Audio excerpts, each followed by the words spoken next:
So today we are going to be assessing lung and voice sounds, and the purpose of this is just to identify any abnormalities and any further need for referral.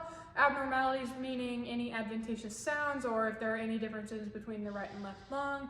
Assessing lung and voice sounds is also helpful for ruling out any cardiopulmonary dysfunction, and it is also helpful for reassessing ventilation after we have performed any treatment techniques such as secretion clearance or anything like that.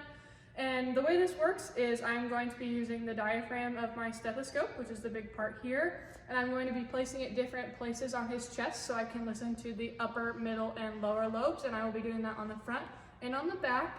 And I will be asking him to take a big deep breath in through his nose and out through his mouth, and I will be listening to the sounds that I hear as he's taking that deep breath, and I will assess from there. Hi Bryson, my name is Cheyenne. I'm a student physical therapist. Is it okay if I work with you today? Yeah, that'd be fine. So today we are going to be listening to your lungs. Are you comfortable with taking your shirt off? Yes. Okay, I'll go ahead and have you do that. Some people may not be comfortable with taking their shirt off, and that is okay, but this best practice is to listen to the sounds on skin, because the shirt could give you some skewed results. Okay, so Bryson, I just want you to sit there, and every time I place this on your chest, I just want you to take a big deep breath in through your nose and out through your mouth, okay?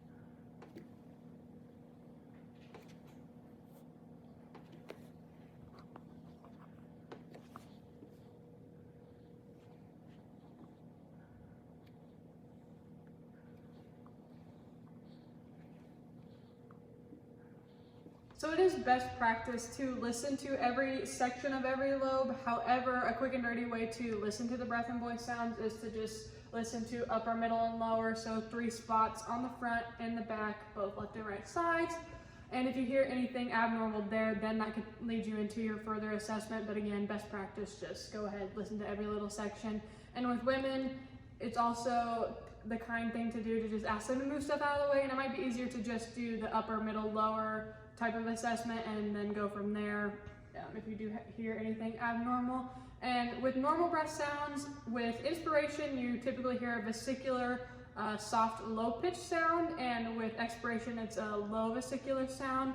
And your inspiratory phase should be shorter than your expiratory phase. It's about a 1-to-2 ratio. And then some abnormal lung sounds are wheezes, and that consists of stridors and rhonchi, and you usually hear these on expiration, and this is indicative of more of an obstructive type disease. Another abnormal lung sound is crackles, which signifies either fluid in the lungs, which is a wet crackle, or an opening of the closed airways is called a dry crackle, and you usually hear those more on inspiration.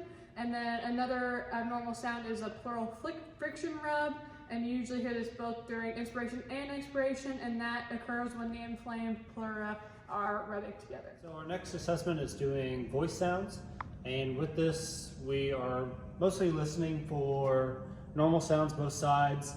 Normal would be considered sounds that are more muffled. You'll have in the mainstem bronchi, you might get a little bit more reverberation in there. And also, like with whispered sounds, you're going to be hearing a little bit more faint, and it's going to be indistinct. Now with abnormal sounds, you'll probably be hearing increased loudness, more distinct sounds. You'll see this more with lungs that have consolidation, fibrosis, atelectasis. So as we go through these, we'll explain these to the patient as we're going through them, and then we can get more into what abnormal sounds would sound like. So next we're going to get consent from the patient and just get the approval to work with them. So Daniel, hi, I'm Bryson. I'm a student physical therapist, and I'll be working with you today. We're going to be going over voice sounds with you. Is it okay if you remove your shirt for me? Yes. Okay, so we'll get consent for the patient to remove their shirt. I'll go ahead and let you do that. And with this, as mentioned before, we just want to be able to be on skin contact, because that's going to make hearing for the test better and more accurate. So you'll tell the patient where you're going to put the stethoscope, and you're going to be able to instruct them on what you want them to do, just so they know what's going on. Okay, so Daniel, what we're going to do first is I'm going to be placing the stethoscope at different locations here on your chest, and I'll also move to your back. And what I want you to do is just voice the words 99 as you do this, okay? 99, 99, 99, 99, 99, 99. 99.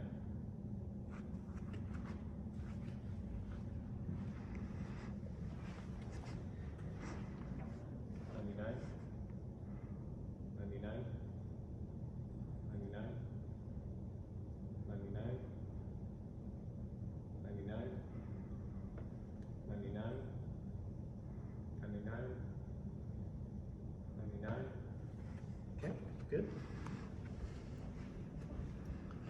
Okay, next, Daniel, what we're going to be doing is I want you to voice the word E and just try to hold that for me. So you're just going to be going E, E, okay? E, E, E, E,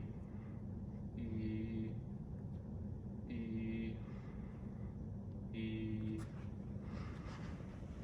To the back. E, E,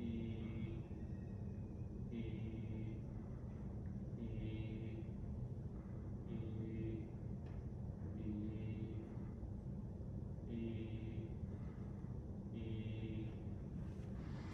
Very good. Okay, and the last one, we're going to be working on having Daniel say 1, 2, 3, but he's going to be doing this in a whisper. So Daniel, what I want you to do is I'm going to be placing the stethoscope on you. I just want you to whisper 1, 2, 3. So it's going to be 1, 2, 3. Okay? 1, 2, 3. 1, 2, 3. 1, 2, 3. 1, 2, 3. 1, 2, 3. 1, 2, 3.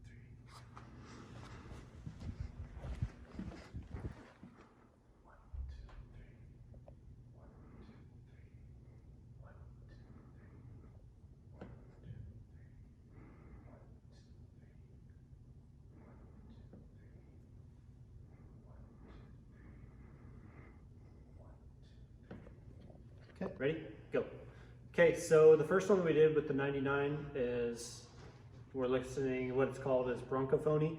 So pretty much with this one, whenever you should hear the vibration, but you shouldn't specifically really be hearing what the patient is saying. So you'll hear the vibration throughout the lungs, and you'll probably hear this more in the upper lobes. But whenever you're listening for this, if you can actually hear the patient say 99, there may be some form of pathology, or if you hear that it's pretty loud and then more distinct. With the other one, with the E, is egophony, and with this one, you should hear the vibration of the E sound, but if that starts to sound more like an A whenever the patient is saying this, then it could be signs of pathology. And with the whispered 1, 2, 3, basically you should not even really be able to hear the patient say these. If you do and it's distinct, then there could be signs of pathology with this.